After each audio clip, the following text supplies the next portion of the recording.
going on, guys? Welcome back to D-Life HD. This is Victor. Today we're going to be taking a look at the first-person shooter on Nintendo Switch called Project Warlock. So without any further delay, let's jump right into it. Switch it up. Switch it up. I was a worker, had to upgrade to a boss. Switch it up. Used to live in the hood, but had to upgrade to a loft. Switch it up. Starting off, we're going to take a look at the gameplay. What is Project Warlock?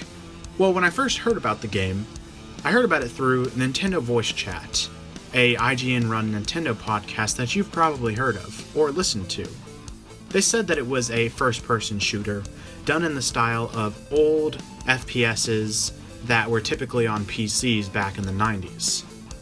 One very famous game like this was the original Doom that came out in 1993. It pioneered the way for first-person shooters, and it seemed like Project Warlock was heavily leaning into that style of game. When I first took a look at it and first started to get my hands and play this game, it was clear that this game was very, very heavily leaning into the whole Doom atmosphere. You run around very fast-paced in different mazes, trying to take out enemies and get to the end. That's your objective. Nothing more than that, and nothing fewer than that. Of course, it very heavily leans into the Doom style. Doom was awesome at the time because it was one of the first first-person shooters. It required a lot of PC processing power, and it was cutting edge for its time. Now, these types of games hold up pretty well nowadays, but don't really compare in the style that the new first-person shooters do. But of course, this one is going for the old school first-person shooter style. So does it hold up? Well, there are quite a few little adjustments that this game makes to make it feel like a new and fresh type of game. For example, it has the addition of the hub. The new game, Doom Eternal, has a hub where you go and start your different missions. And this game has a hub like the same. It gets you through your tutorial and you're dropped into your base where you can do upgrades to your weapons and learn different magic and that kind of thing, and then you can launch your different levels. There are different segments of the game that each consist of various levels ranging from 2 to 5 levels per section, and each section has a different feeling atmosphere.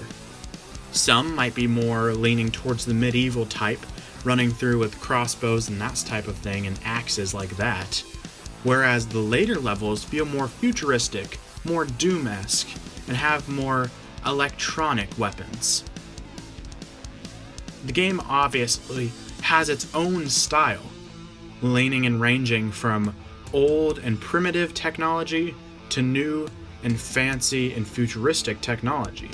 This is one aspect of the gameplay that I really enjoy as we see different enemy types as the levels progress. Moving on, we're going to talk about the graphics and UI. The graphics in this game are very simplistic, with a very crisp cut pixel art that I think they did a very good job on. One nod to the original Doom game that I really like in this game is the fact that certain assets face you no matter which way you're turning. If you were looking at a barrel or a chest or something of that nature in the original Doom, if you walked 360 degrees around it, it would always show the same pixel art facing towards you. Now, this might feel a little bit weird at first, but it's just something they had to do to limit their resources back in the day. But, in this game, it's done as a little nod to those original first-person shooters, and I think that it's fantastic. So the graphics overall are very, very crisp, very clean, and feel very, very retro. Moving on, we're going to take a look at the music and sound.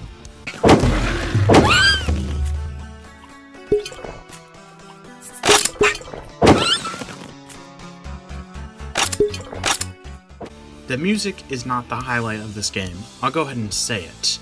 It's more focused on the gameplay, but when it comes to the music, I'll say, starting off, that the sound effects are not my favorite.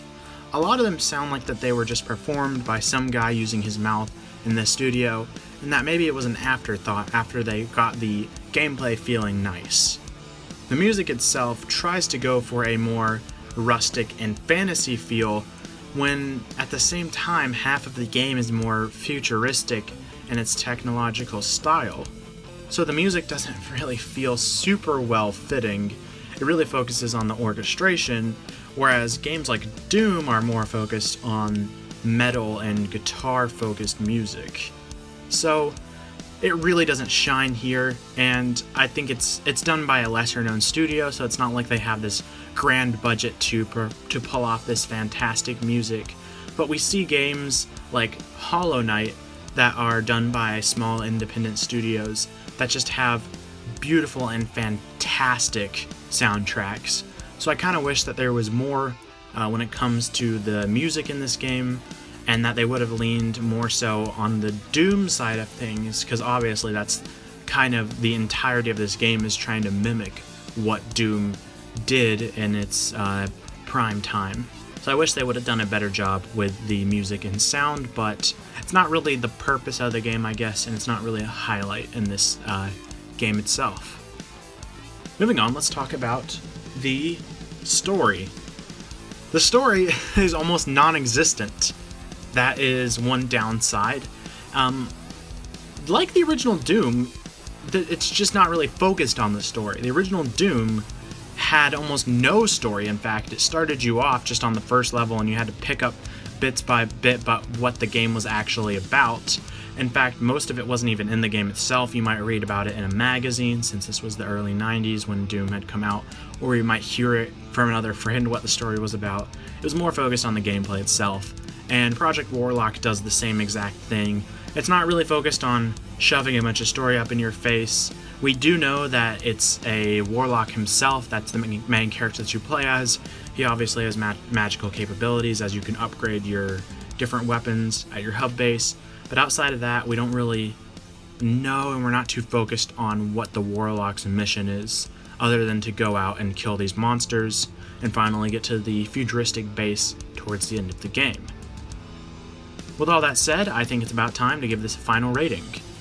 Obviously, the gameplay is very similar to the original Doom game, and the gunplay is fantastic. You go around, you have axes and swords.